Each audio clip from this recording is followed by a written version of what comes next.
ഗാസയിൽ വെടിനിർത്തലിനുള്ള അവസാന അവസരമാണിതെന്ന് US state secretary Antony Blinken.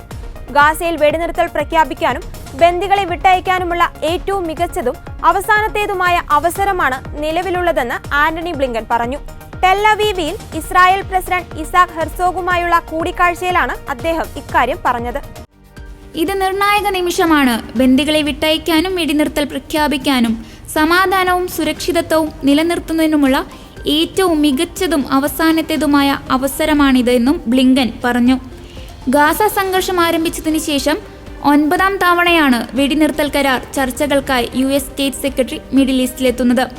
അമേരിക്കയുൾപ്പെടെ മധ്യസ്ഥർ ചർച്ചയിൽ പുരോഗതിയുണ്ടെന്ന് ശുഭാപ്തി വിശ്വാസം പ്രകടിപ്പിച്ചതിനു പിന്നാലെയാണ് ബ്ലിങ്കന്റെ സന്ദർശനം. എന്നാൽ കരാറിലെ പുതിയ നിർദ്ദേശങ്ങളിൽ ഹമാസ് കടുത്ത അതൃപ്തിയാണ് അറിയിച്ചിരിക്കുന്നത്.